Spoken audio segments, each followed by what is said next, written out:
అగజానన పద్మార్కం గజానన మహర్నిశం అనేకదం తం భక్తానాం ఏకదంతముపాస్మహే.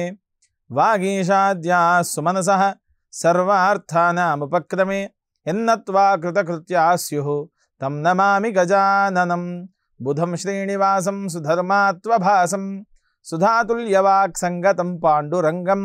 సుధీనాదమున్యాహ్వయం దేశకార్యం గురుశ్రీత్రయం నిత్యమేతన్నమామి. నమో బ్రహ్మాదిభ్యో బ్రహ్మ విద్యా సంప్రదాయకర్తృభ్యో వంశఋషిభ్యో మహద్భ్యో నమో గురుభ్యః. నారాయణం నమస్కృత్య నరం చైవ నరోత్తమం దేవీం సరస్వతీం వ్యాసం తతో జయముదీరయేత్. స్వస్త్యస్తు సదాం సన్మంగళాని సంతు. వక్తశ్చ శ్రోతॄణాం నిత్యమేకైక శ్లోక శ్రవణ పఠన మాత్రేణ కలికల్మషాపనోదయ పటుతరే వేద కనక కథా ప్రస్తూయతే. వ్యాసాయ విష్ణురూపాయ వ్యాసరూపాయ విష్ణవే నమో వై బ్రహ్మనిధయే వాసిష్ఠాయ నమో నమః.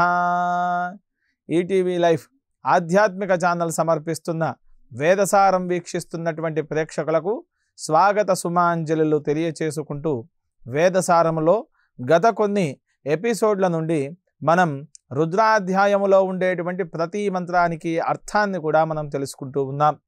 వేద మంత్రాలు, వైదిక యజ్ఞ కార్యక్రమాలను ఏ విధంగా అనుష్ఠానం చేసి చెయ్యాలి, వేద మంత్రాల యొక్క ఫలములు ఏమిటి, వేద మంత్రములు శ్రవణము పఠనము మాత్రము చేత మనకు ఏ ఏ సుఖాలు భోగాలు కలుగుతూ ఉంటాయి, ఏ ఆపదలు మన దగ్గరికి రాకుండా ఉంటాయి అనేటువంటి మంత్రప్రయోగ విషయాంశాన్ని మొత్తం కూడా ఈ వేదసారం వినిపిస్తూ ఉంది. ఈ విధంగా వేదసారంలో అనేకమైనటువంటి లక్షణములు, ఈ మంత్రములకు ఉన్నటువంటి ఋషులు, యజుస్సులు, ఆ యజుస్సులకు ఉండేటువంటి మంత్రానుష్ఠాన దేవతలు, దేవతా స్వరూపముగా ఉండేటువంటి ధ్యానములు, ధ్యాన నమస్కార ఆ సంకల్పములన్నీ కూడా ఈ వేదసారం ద్వారా మనం వీక్షిస్తూ ఉన్నాం. అందులో భాగంగా నమ్మకంలో ఉండేటువంటి మొదటి అనువాకాన్ని పూర్తిగా మనం ముగించుకొని రెండవ అనువాకంలో 7 యజస్సుల వరకు కొన్ని ధారావాహికలుగా దానినంతా కూడా మనం వింటూ అందులో ఉండేటువంటి అర్థ రహస్యాన్ని, అదే విధముగా మంత్రప్రయోగ అంశాలను కూడా ఏ విధంగా చేయాలి అనేటువంటి విషయాన్ని కూడా మనం ఈ కార్యక్రమం ద్వారా తెలుసుకుంటూ ఉన్నాం. అందులో 7 యజస్సులను పూర్తి చేసుకుని 8వ యజస్సు, ఆ యజస్సును మాండవ్య మహాముని అనుష్ఠానం చేసినట్టుగా మనకు పూర్తిగా ఈ రెండవ అనువాకానికి ప్రధానమైనటువంటి ఋషి మాండూక్య మహర్షి, మాండవ్య మహర్షి. ఆ మాండూక్యోపనిషత్తు అనేటువంటి సారము కూడా ఉంది. ఆ ఉపనిషత్తు ద్వారా మాండూక్య ఉపనిషత్తులో ఉండేటువంటి తత్వ రహస్యాలన్నింటినీ కూడా ఈ వేదం పేర్కొన్నది. వేదములో అనేకముగా ఉన్నాయి. తస్యైవం విదుషో యజ్ఞస్యాత్మ యజమానః. ఈ వేదం అనేటువంటి రూపానికి పూర్తిగా యజమానుడే అవుతున్నాడు. అలాంటి యజమాని తత్వము ఇక్కడ ఏమవుతోంది అంటే సాక్షాత్తు పరమశివుడవుతున్నాడు. ప్రజననే బ్రహ్మ తిష్టతు, పాదయోర్విష్ణుస్తిష్టతు, హస్తయోర్హరస్తిష్టతు, బాహ్వోరింద్రస్తిష్టతు, జఠరే అగ్నిస్తిష్టతు, హృదయే శివస్తిష్టతు, కంఠే వసవస్తిష్టంతు, వక్త్రే సరస్వతీ తిష్టతు, నాసికయోర్వాయుస్తిష్టతు, నయనయోశ్చంద్రాదిత్యౌ తిష్టేతాం, కర్ణయోరశ్వినౌ తిష్టేతాం, లలాటే రుద్రాస్తిష్టంతు, మూర్ధ్ని ఆదిత్యాస్తిష్టంతు, శిరసి మహాదేవస్తిష్టతు, శిఖాయాం వామదేవస్తిష్టతు, పృష్ఠే పినాకీ తిష్టతు, పురతః శూలీ తిష్టతు, పార్శ్వయోః శివాశంకరౌ తిష్టేతాం, సర్వతో వాయుస్తిష్టతు. ఇది అంతా కూడా వేదములోని, వేద అర్థములోని, వేద వైదిక కార్యక్రమములోని రుద్రాధ్యాయముచే రుద్రుడికి చేసేటువంటి అభిషేకాల ముందు మనం చేసుకునేటువంటి లఘున్యాసం తెలుపుతూ ఉంది. ప్రజననే బ్రహ్మాతిష్టతు, కూర్చొని ఉండి అక్కడ ప్రారంభం చేసి మనము ముగించుకునేంత వరకు కూడా బ్రహ్మస్థానములో ఒక మనిషి ఉండి మనకి ఈ కార్యాన్ని అంతా కూడా చేయించాలి. అందుకని దక్షిణతో బ్రహ్మా భవతి, దక్షిణత ఆయతనో వై బ్రహ్మ అని మనకు వేదశ్రుతి ప్రమాణం. బ్రహ్మ ఎక్కడ కూర్చోవాలి అనేటువంటి ప్రశ్నను మనం వేస్తే ఇక్కడ బ్రహ్మ అంటే 3 తలలు కలిగిన వాడో లేక 4 తలలు కలిగిన వాడో కాదు. బ్రహ్మ అనగా మనము చేసుకునేటువంటి వైదిక కార్యక్రమాన్ని తాను తన యొక్క చేతి ద్వారా, తన యొక్క బుద్ధి ద్వారా, వికాసము ద్వారా కార్యక్రమాన్ని సుసూత్రంగా సులువుగా ఉపాయముతో ముగించేటువంటి వాడు, ప్రారంభం చేసి అంత్యము వరకు కూడా నిష్ఠతో కూర్చొని అనుష్ఠానం చేసేటువంటి వాడు బ్రహ్మ అనేటువంటి పదముతో మనం పిలుచుకోగలుగుతాం. అలాంటి బ్రహ్మ ఎక్కడ ఉంటాడు అంటే చేసుకునేటువంటి యజమానుల యొక్క హృదయాల్లో ఉంటాడు. ప్రజననే బ్రహ్మ తిష్టదు, అక్కడ బ్రహ్మ కూర్చొని ఉంటాడు. పాదయోర్ విష్ణుస్తిష్టదు, ఉండేటువంటి శివస్వరూపము ఏదైతే ఉందో తన యొక్క పాదముల వద్ద విష్ణుస్తిష్టదు. హస్తయోర్ హరస్తిష్టదు, హరుడు అంటే హరించేటువంటి వాడు అని అర్థం. అలాంటి హరుడు ఎక్కడ ఉన్నాడు అంటే హస్తములలో ఉన్నాడు అట. హస్తయోర్ హరస్తిష్టదు, బాహ్వోర్ ఇంద్రస్తిష్టదు. బాహువులు అంటే భుజములు, భుజానికి అధిపతి అయినటువంటి ఇంద్రుడు బాహువుల యందు నివసించి ఉన్నాడు.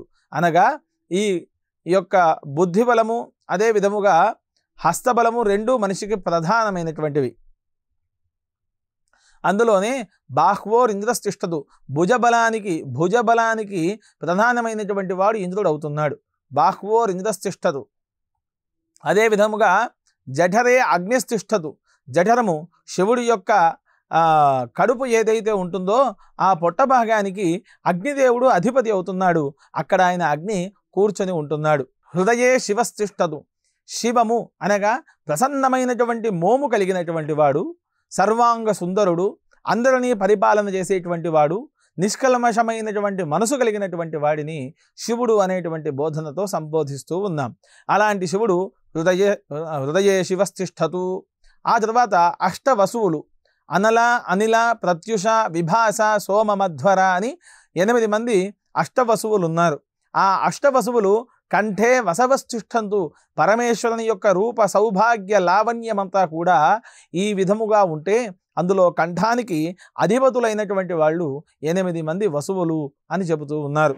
వక్త్రే సరస్వతి తిష్టదు, వక్త్రము అనగా నోరు, ఆ నోటికి ప్రధానమైనటువంటి దేవత సరస్వతి.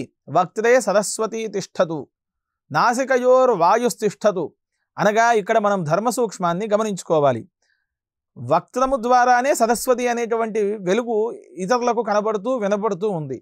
అలాంటప్పుడు మనం మాట్లాడేటువంటి మాట కానీ మనం వినేటువంటి మాట కానీ చాలా సుందరముగా ఉండాలి. ఎక్కడ కూడా అసత్యాన్ని అనృతం అంటే అబద్ధపు మాటలను పలకకూడదు, అబద్ధాన్ని వినకూడదు అని చెప్పడానికి వక్త్రే సరస్వతి తిష్టదు, వక్త్రము నందు సరస్వతి ఉన్నది. నయనయో నాసికయోర్ వాయుస్తిష్టదు, నాసికము అనగా ముక్కు యందు ప్రధానమైనటువంటి దేవుడైనటువంటి వాయుదేవుడు ఆసీనుడై ఉన్నాడు. నయనయో చంద్రాదిత్యౌ తిష్టేదాం, శివుడికి 2 కళ్ళు ఉన్నాయి కదా, ఆ కళ్ళకు 2 కూడా చంద్రుడు సూర్యుడు ఇద్దరు కూడా అధిపతులు అవుతున్నారు. నయనయో చంద్రాదిత్యౌ తిష్టేదాం, కర్ణయోర్ అశ్వినౌ తిష్టేదాం. కర్ణములు అనగా చెవులు, ఆ 2 చెవులకు కూడా అశ్వినీ దేవతలు, ఎవరైతే మనిషికి ఉండేటువంటి సర్వ రోగాలను నివారణ చేయడానికి కలిగినటువంటి శక్తి సామర్థ్యం కలిగిన దేవతలను అశ్వినీ దేవతలు అని అంటారు. ఆ అశ్వినీ దేవతలు దేవతలకందరికీ కూడా వైద్యము చేసేటువంటి వైద్య వృత్తిని నిర్వర్తించేటువంటి వాళ్ళు చెవులకు ప్రధానముగా అవుతున్నారు. ఆ తర్వాత లలాటే రుద్రాస్తిష్టంతు, రుద్రుడు అనగా రౌద్రము కలిగినటువంటి వాడు, రోదన స్వరాన్ని ప్రళయకాలంలో రోదనను వినిపించగలిగినటువంటి వాడు, ఎవరిని కూడా హింసించినటువంటి వాడు, కోపముతో ఉగ్రముతో ఊగేటువంటి వాడు రుద్రుడు అవుతున్నాడు. లలాటే రుద్రాస్తిష్టంతు, మూర్ధ్ని ఆదిత్యాస్తిష్టంతు, శిరసి మహాదేవస్తిష్టదు, శిరస్సు యందు మహాదేవుడు, ఈ యొక్క భాగం ఏదైతే పరమేశ్వరుని యొక్క తత్వము ఉన్నదో దాన్ని పూర్తిగా ఈ విధముగా పాదముల నుండి శిఖ పర్యంతం, నఖశిఖములు అని అంటాము. నఖము అనగా కాళ్లకు ఉండేటువంటి గోర్ల దగ్గర నుండి శిరస్సు పైన ధరించి ఉన్నటువంటి శిఖ వరకు కూడా ఈ విధమైనటువంటి దేవతలను అధిరోహించి ఉన్నటువంటి వాడు ఆ పరమేశ్వరుడు. ఆయనే మహాదేవస్తిష్టదు, మహాదేవుడు అని అంటున్నాం. సర్వతో వాయుస్తిష్టదు, శరీరములో ఉండేటువంటి ప్రతి అణువున కూడా వాయుదేవుడు ఆసీనుడై ఉంటాడు. ఇక్కడ ధ్వని ప్రసంగముల ద్వారా మాత్రమే వేద మంత్రముల యొక్క ఉచ్చారణ అనేటువంటిది బయటికి వెళుతోంది.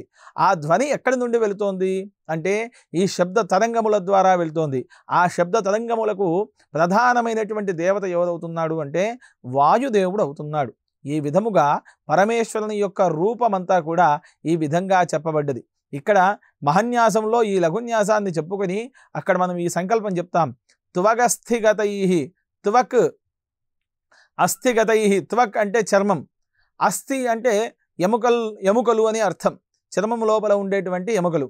త్వగస్థిగతై సర్వ పాపై ప్రముచ్యతే, మనము చేసినటువంటి పాపములన్నీ కూడా ఏ విధముగా మన ఎముకలకు పట్టుకుంటాయి అంటే నూనెను మనం చేతికి రాసుకున్నప్పుడు ఉండేటువంటి జిడ్డుగా పట్టుకొని ఉంటాయి.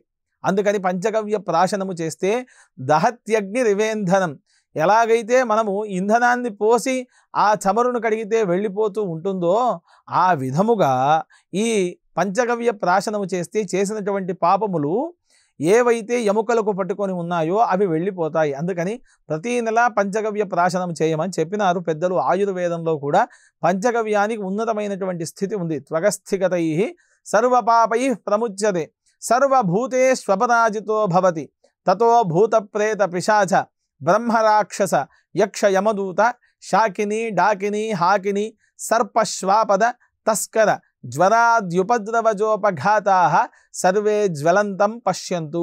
నీ కళ్ళతో తిరిగేటువంటి సృష్టిలో ఉండేటువంటి ప్రతి జీవిని నీవు చూడగలవు. అలా శ్వానము కానీ, శ్వానము అంటే కుక్కలు కానీ, అదే విధముగా సర్పములు కానీ, గజములు కానీ, సింహములు కానీ, వ్యాఘ్రములు కానీ ఇవన్నీ కూడా నువ్వు చూడగలుగుతావు. సర్వే జ్వలంతం పశ్యంతు, వాటినన్నిటినీ చూసినట్టుగా మమ్మల్ని చూడు. మాం రక్షంతు, వాటి ద్వారా మాకు కలిగేటువంటి హాని నుండి మమ్మల్ని రక్షించు. సర్వే జ్వలంతం పశ్యంతు మాం రక్షంతు మమ సహ కుటుంబం రక్షంతు అని మనం ఈ విధముగా మహాన్యాసములో ఉండేటువంటి లఘున్యాసోత్తర విధిని మనం ఈ విధముగా చేసుకుంటాం. మహాదేవుడు ఏ విధంగా ఉన్నాడు అనేటువంటి అర్థాన్ని మనకు వేద విజ్ఞాన సారస్వత సర్వస్వ వైభవం అంతా కూడా ఈ విధంగా చెప్తూ ఉంది. అందుకని వేద మంత్రాల్లో మనం 7 మంత్రాలను ఈ యజుర్వేదాత్మకమైనటువంటి నమకములో ఉండేటువంటి 2వ అనువాకంలో 7 యజస్సులను పూర్తి చేసుకొని 8వ యజస్సు వద్దకు మనం వెళుతూ ఉన్నాం. దీనికి ప్రధానమైనటువంటి ఋషి మాండవ్య మహర్షి. ఆ మాండవ్య మహర్షి శంభుదేవుడిని ఆరాధించి అనుష్ఠానం చేసి ఈ ఒక్కొక్క యజస్సులో ఉండేటువంటి మంత్రాన్ని, మంత్ర ఫలాన్ని, మంత్ర ఫలము ద్వారా వచ్చేటువంటి ఆపదలని మనం ఏ విధంగా ఎదుర్కోగలుగుతామని ఈ మంత్రముల ద్వారా మనకు చెప్పినట్టుగా ఈ వేదార్థసార రత్నావళి అనేటువంటి గ్రంథములన్నీ కూడా మనకు తెలుపుతూ ఉన్నాయి. ఈ యజస్సులు 2వ అనువాకంలో నమో హిరణ్యవాహవేసే నాన్యే దిశాంచ పతయే నమో నమో వృక్షేభ్యో హరికేశేభ్య పశూనాం పతయే నమో నమః సస్పింజరాయ త్విషీమతే పథీనాం పతయే నమో నమో బభ్లుషాయ వివ్యాధినేన్నానాం పతయే నమో నమో హరికేశాయోపవీతినే పుష్టానాం పతయే నమో నమః సూతాయ హంత్యాయ వనానాం పతయే నమః. ఇక్కడి వరకు పోయిన ధారావాహికలో పూర్తి చేసుకున్నాం మనం. అందులో ఇప్పుడు మనం చెప్పుకునేటువంటిది ఉభయత్రా నమస్కారములు, అనగా శివుడికి యజస్సుకు ముందుగా నమస్కారం తెలిపి యజస్సు అయిన తర్వాత కూడా నమస్కారం తెలుపుతూ ఉన్నాం ప్రతి యజస్సులోను కూడా. నమస్సూతాయ హంత్యా యవనానాం పతయే నమః. ఇక్కడ సూతాయ అనగా అర్థం ఏమిటి అనేటువంటి విషయాన్ని మనం అర్థం చేసుకోవాలి. సూతాయ అనగా సారథి అని అర్థం, సారథి అనగా సమ్యక్ రథి అని అర్థం. అంటే రథాన్ని చాలా అద్భుతంగా తోలేటువంటి వాడు అని మనం ఇక్కడ అర్థం చేసుకోవాలి. అంటే రథపతి, రథాన్ని అధిరోహించినటువంటి వాడే కాక రథాన్ని నడిపించేటువంటి వాడు కూడా ఇక్కడ శివుడు అవుతున్నాడు. అది ఎలాంటి రథము అనే ప్రశ్న మనం వేసుకుంటే జగద్రథము అని ఉంది. జగద్రథము అంటే 14 భువనాలు, ఏవైతే 14 లోకాలు ఉన్నాయో ఆ 14 లోకాలను నడిపించేటువంటి ఒక గొప్పనైనటువంటి వాహన చోదకుడు. 14 భువనాలన్నీ కూడా వాహనమైతే దాన్ని నడిపేటువంటి వాడు శివుడు అవుతున్నాడు. అలాంటి వాడిని సూతాయ అని అంటున్నాం. ఆయనను సారథి అనేటువంటి పేరుతో పిలుస్తూ ఉన్నాం. శివుడు ఈ 14 భువనాలను నడిపిస్తూ ఉన్నాడు. సూతాయ అహంత్యాయ, అహంత్యాయ అనగా సంహరించడానికి వీలు పడనటువంటి వస్తువులను కూడా సంహరించేటువంటి శక్తి సామర్థ్యం కలిగినటువంటి రుద్రుడు అని అర్థం. అలా ఈ భువనాలు 14 భువనాలు ఏవైతే ఉన్నాయో అందులో ఉండేటువంటి చెడు మార్గాలన్నింటినీ కూడా రథాన్ని అధిరోహించి రథాన్ని నడుపుతూ అక్కడ జరిగేటువంటి చెడును సంహరించేటువంటి రుద్రుడికి నా నమస్కారము అని తెలుపుతూ ఉంది ఈ ప్రథమ యజుస్సు. వనానాం పతయే నమః అని అంటున్నాం. ఇక్కడ వనానికి అధిపతి, వనము అనగా నీరు అని ఉంది, వనము అనగా వృక్ష సమూహము అని కూడా ఉంది. ఇక్కడ వనానికి ఒక గొప్పదైనటువంటి శ్లోకం మహాభారతంలో ఉంది. వరం వనం వ్యాఘ్ర గజాది సేవితం ద్రుమాలయం పత్ర ఫలంబు భోజనం తృణాని శయ్యా వసనంచ వల్కలం న బంధు మధ్యే ధనహీన జీవితం. మనిషి బ్రతికి ఉన్నప్పుడు ధనహీనమైనటువంటి జీవితం బంధువుల మధ్య గడపకూడదట. అంటే ధనము అంటే ఐశ్వర్యం అనేటువంటి మాట మాత్రమే మనం పెట్టుకోకూడదు. ఇక్కడ ధనము అనేటువంటి విషయం పూర్తిగా విద్య కావచ్చు, బుద్ధి కావచ్చు, లేక 10 మందిలో మనం మాట్లాడేటువంటి మాట కావచ్చు, లేక పూర్తిగా ధనమే కావచ్చు. నా బంధు మధ్యే, బంధువుల మధ్యలో ఐశ్వర్యము లేనటువంటి జీవితాన్ని బతకకూడదు. మరి ఎక్కడ బతకాలి అంటే గొప్పదైనటువంటి వరము ఒకటి ఉన్నది, దాని పేరు వనం. వనం వ్యాఘ్ర గజాది సేవితం. ఆ గొప్పదైనటువంటి వనములో నివసించడం గొప్ప వరం. ఎందుకని అంటే వ్యాఘ్ర గజాది సేవితము అని అంటున్నారు మహావ్యాసుల వారు మహాభారతంలో అంటున్నారు. అది ఏ విధముగా ఉంది వనము అంటే అనేకమైనటువంటి వృక్షాల సమూహం, అందులో ఎన్నెన్నో జంతువులు ఉన్నాయి, పరస్పరం వైరముతో ఉన్నటువంటి జంతువులు కూడా ఉన్నాయి. జింకలకు సింహాలకు పడదు, అదే విధముగా పాముకు ముంగీసకు పడదు, మేకకు పులికి పడదు, తోడేళ్లకు ఉండేటువంటి జంతువులకు పడదు. ఆ విధముగా పరస్పర వైర జంతువులన్నీ కూడా ఒకే దగ్గర ఉంటున్నాయి అని అంటే అది వనమే. ఆ వనంలో ఎక్కడైనా నివసించవచ్చు. అలాంటి వనానికి గొప్ప వరము ఇలాంటి జీవులన్నీ బతుకుతూ ఉన్నాయి. అక్కడ మనం ఉండొచ్చట. ఏ విధంగా ఉండొచ్చు అంటే ద్రుమాలయం పత్రఫలం భోజనం. ద్రుమాలయము అంటే అన్ని ఆకుల పొదలు కలిగినటువంటి ఒక గొప్పదైనటువంటి సమూహము. ఆ సమూహములో పత్రాలను, ఆకులను, ఫలాలను, దుంపలను మనం తినుకుంటూ బతకవచ్చు. ద్రుమాలయం ఫలం భోజనం తృణాని శయ్యా. తృణములు అంటే గడ్డి పోచలు. ఆ గడ్డి పోచలతో చేసుకున్నటువంటి గొప్పదైనటువంటి తూలిక మీద పడుకోవచ్చట. అది ఎంత అద్భుతంగా ఉంటుంది అని అంటే తృణాని శయ్యా వసనంచ వల్కలం. నారలతో చేసినటువంటి బట్టలు కట్టుకోవడం కూడా చాలా అద్భుతమైనటువంటి వరము మనిషికి. కానీ ధనహీనమైనటువంటి జీవితము ఈ బంధుగణం మధ్యలో ఉండకూడదు అనేటువంటి గొప్ప విషయాన్ని మహాభారతంలో వ్యాసుల వారు నిగూఢము కలిగినటువంటి అనేక శ్లోకాలలో కలిగినటువంటి దాంట్లో ఒక శ్లోకం ఇది. ఆ గొప్పదైనటువంటి వరాన్ని వనములో ఉండి కూడా మనం అనుభవించవచ్చు. అలాంటి వనాలకు అధిపతి ఎవరు అంటే పరమేశ్వరుడు అని ఇక్కడ మనం అర్థం చేసుకోవచ్చు. వనానాం పతయే నమః. వనపతి అని అంటున్నాం. అలాంటి అడవులు ఎన్ని ఉన్నాయి అనేటువంటి ప్రశ్నను మనం వేసుకుంటే దండక, వింధ్యక, చెంపక, బదరిక, నైమిక, నహుష, గుహ, దేవదారుక, ద్వైత, శ్వేత అనేటువంటి 10 అరణ్యాలు ఉన్నాయి. ఈ 10 అరణ్యాలలో ఒక్కో అరణ్యం ఒక్కొక్క రూపముతో సంతరించుకొని ఉంది. ఇక్కడ దండకారణ్యము అని అంటాం. అనేకమైనటువంటి మోదుగ చెట్ల సమూహం కలిగినటువంటిది దండకారణ్యం. వింధ్యాచల ప్రాంతములో ఉండేటువంటి అడవిని వింధ్యారణ్యము అని అంటాం. దండక, వింధ్యక, చెంపక, శోక, పున్నాగ, సౌగంధి, కలసత్కచ అని మనము లలితా సహస్రనామాల్లో కూడా చెప్తాం. అలాంటి చెంపక పుష్పముల సౌగంధము, పరిమళము ఎంత దూరమైతే వీస్తూ ఉంటుందో అలాంటి పరిమళము కలిగినటువంటి అరణ్యము ఒకటి ఉంది. దాని పేరు చంపకారణ్యం. ఆ తర్వాత బదరికారణ్యం. బదరీ క్షేత్ర ప్రాంతములో ఉన్నటువంటిది. అదే విధముగా బదరీ వృక్షములతో అనగా రేగు వృక్షములతో సంతరించుకున్నటువంటి అరణ్యం బదరికారణ్యము అని అంటాం. ఈ విధముగా ఒక్కొక్క అరణ్యం ఒక్కొక్క పేరుతో సంతరించుకొని ఉంది. ఆ అరణ్యాలకు అధిపతి పరమేశ్వరుడు. అలాంటి అధిపతి కలిగినటువంటి ఆ వనపతి అయినటువంటి ఈశ్వరునికి నేను నమస్కారం చేస్తున్నాను అని ఈ యజస్సు యొక్క ప్రమాణ వాక్యం. అలా నమస్సూతాయాహంత్యాయ వనానాం పతయే నమః. వనపతి అయినటువంటి వాడికి, ఈ 14 భువనాలను నడిపించేటువంటి శివుడికి నేను నమస్కారం చేస్తున్నాను అని ఈ 8వ రుక్కుని, 8వ యజస్సుని మాండవ్య మహాముని అనుష్ఠానం చేసి శత్రు సంహారణం కోసం ఈ మంత్రానుష్ఠానం పనికి వస్తోంది అని మనకు ఈ మంత్రఫలాన్ని కూడా మనకు అందించినట్టుగా మనకు వేద భాష్య రత్నావళి అనేటువంటి గ్రంథం మనకు తెలుపుతూ ఉంది. ఈ విధమైనటువంటి 14 భువనాలను నడిపేటువంటి సారథి, వనాలకు అధిపతి అయినటువంటి ఆ పరమేశ్వరుణ్ణి ఈ విధముగా వృద్ధ నృసింహ భారతీ స్వామి వారు ధ్యానించినారు. పితా యథా రక్షతి పుత్రమీశః జగత్పితా త్వం జగతః సహాయః కృతాపరాధం తవ సర్వకార్యే కృపానిధే మాం శివ పాహి శంభో.